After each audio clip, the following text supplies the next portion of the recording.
On a sûrement tous déjà remarqué ça. Les personnes les plus brillantes sont rarement celles qu'on retrouve au cœur des débats les plus houleux. Non, ce n'est pas qu'elles ont peur de la confrontation, c'est qu'elles ont compris quelque chose de fondamental. Il existe des batailles d'idées qui, peu importe la force des arguments, ne peuvent tout simplement pas être gagnées. Alors plongeons un peu dans cette idée. La question qu'on se pose, c'est donc celle-là. Pourquoi les esprits les plus vifs se retirent-ils si souvent des disputes? La réponse, elle n'est pas à chercher du côté de la peur ou d'un manque de confiance. Non, elle se trouve dans une compréhension bien plus profonde de la psychologie humaine et de la nature même du désaccord. Le philosophe Arthur Schopenhauer a mis le doigt dessus avec une précision quasi chirurgicale. Il est inutile d'essayer d'éclairer celui qui est satisfait de sa propre obscurité. Vous voyez ? Le vrai problème, ce n'est pas la qualité de l'explication, mais bien le refus actif de l'autre de comprendre. Et ça, c'est vraiment le point de départ de... Ok, première grande idée, l'identité contre l'intellect. La plupart des disputes qui ne mènent nulle part ne sont pas vraiment une bataille d'idées. Non, ce sont des défenses d'identité. C'est le moment où la résistance n'est plus intellectuelle, mais identitaire. Et là, le dialogue est mort.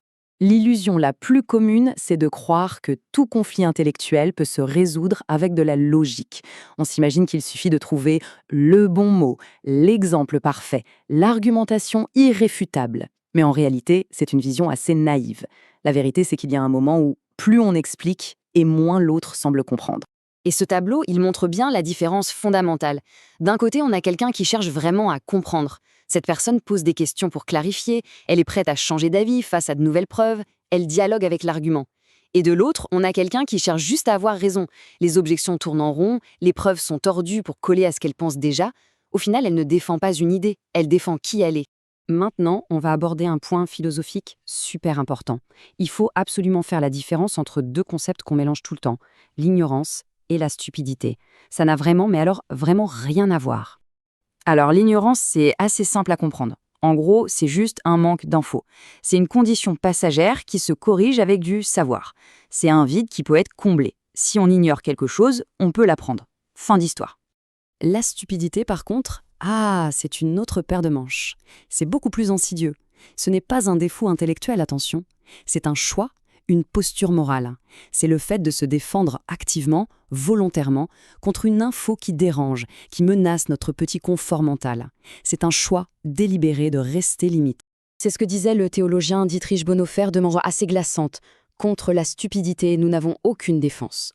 Quand on fait face à ça, les arguments logiques, les faits, tout ça est juste balayé d'un revers de main. Face à une forteresse psychologique comme celle-là, la logique ne peut rien.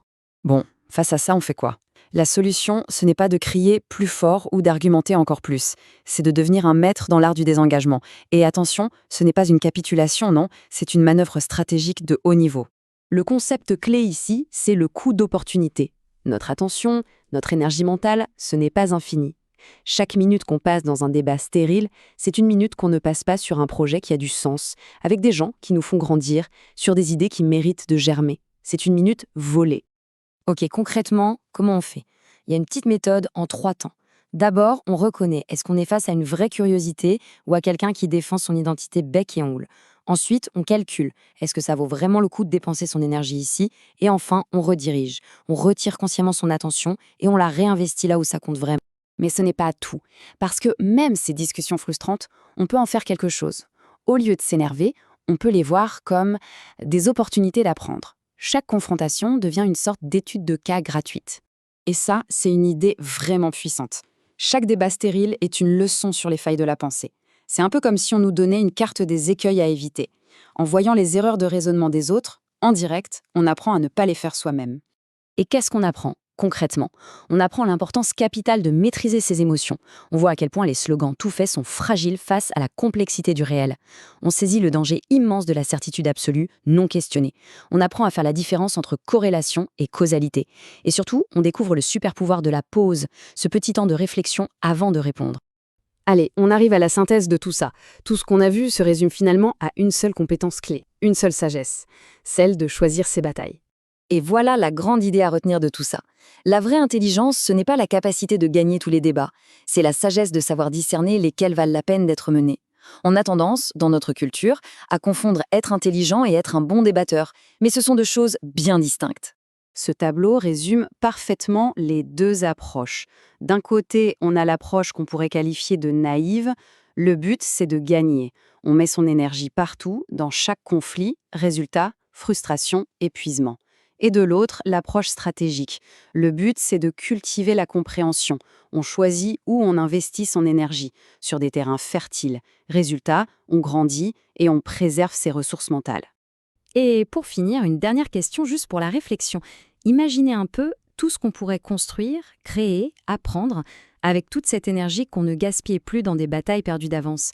Rediriger cette formidable ressource, c'est peut-être ça au final, la plus belle et la plus pure des manifestations de l'intelligence.